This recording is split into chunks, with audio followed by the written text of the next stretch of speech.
Ini sa pulo sa Ginoo. Sa Matthew 17:20, yung pulo dito. You have faith as small as mustard seed. You can say this mountain, move from there, and it will be moved. Nothing will be impossible for you. Again, it's Pastor James. Salamat ng Diyos. Sa piling mamati na sa amin sa tulong.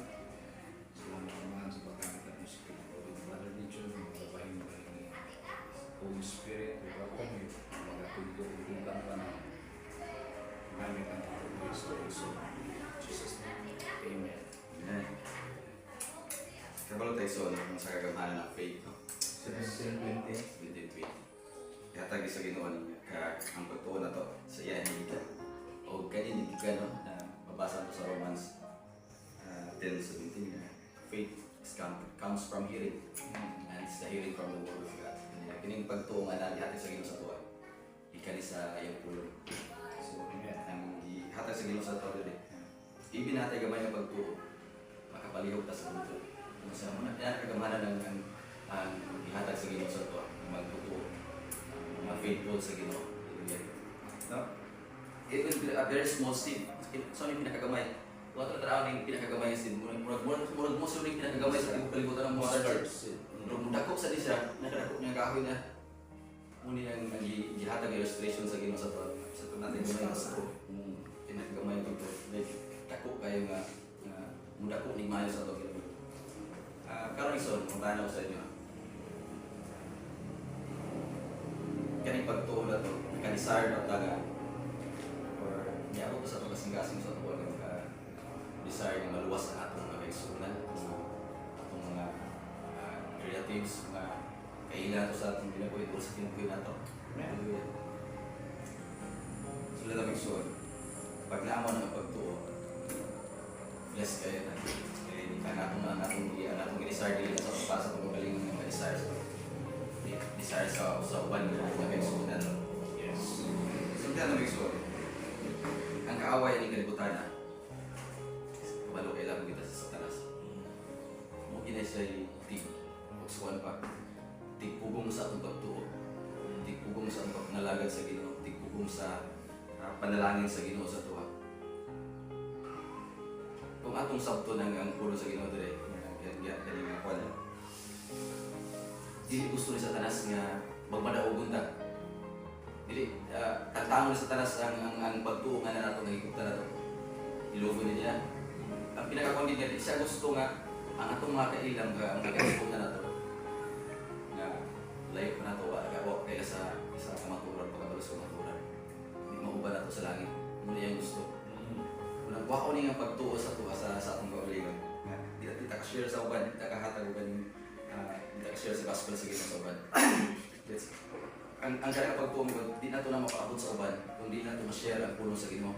Kaya ang sinugdan landaan, pulong sa Ginoo, is comes from hearing. Ang faith comes from hearing sa Romans 10, and the hearing the word of God. Tantangon na sa tuwa, sa kapamagi, iyatang i-divert sa mga buluhaton na makapa-instruct sa tuwa sa pagpapangalagad sa Ginoo. Nag-aantag, daling, gusto pa, walay gana sa pag-meditate sa pulo sa Ginoo. Walay gana sa pamalandong sa pulo sa Ginoo. Even sa social media na to, nanay-daghang share sa pulo sa Ginoo din. Ang kinabuhi ni or ang situation sa una nila ni Eve kung ni Adan, ang ipagkita sa kaaway sa lahat, ipita isa sa lahat, ang fruit of ang atong prutas. Ug wala mo yung si Eve atong time. Uy kalamikan on sa prutas. Wala mo yung si Eve batang yang pas to. Kanindot kasinaw sa prutas ang nakita na. Kung sa pagpadantag kayo, careful tayo suon sa atong tanaw sa social media. Okay, wala ka kabalo kung sa pamagi sa tanas nga pag-divert na, mawala, makimbis. Masiya na ito ang uban sa ang pulong sa Ginoo sa uban, masiya na itong kaluwasan sa uban. Wow, din yan. Okay, i-divert na niya. Kung kaning pagtuo sa Romans din, comes from hearing. Hindi na ito ni mapaabot sa uban nga pagtuo, hindi na ito ni ma-share sa uban. Luoy ang tao na dalo ni sa tanas sa impyerno. Kaya ba lang mag-isip kung sa impyerno yun? luoy kayo nga itong mga kaliwatan na itong tanaw ta nga huwag pa rin naluwas. Hindi mo asa mo na sa paingon, at sa paingon sa linaw sa kalayo. Kaning kalibutan ay sulpong ni sa usuan pa puno sa kadautan, puno sa mga dautang espiritu nga mo'y gagawa sa tuwa. Gahatag o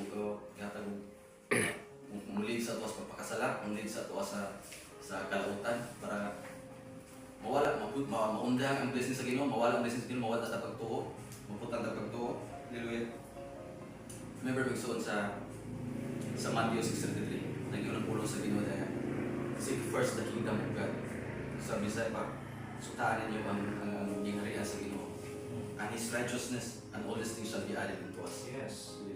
Ang righteousness ng gihatag sa Ginoo na nagpasok sa Ginoo, ang pagkabalaan.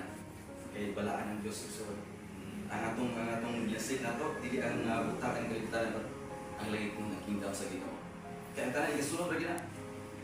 Igahatag na tanan nga nasa ang kaligtasan ihatag sa Ginoo sa tuwa. Amen. Pag nasuta na to ang kingdom niya o ang righteousness sa Ginoo pasabot ni sa tuwa.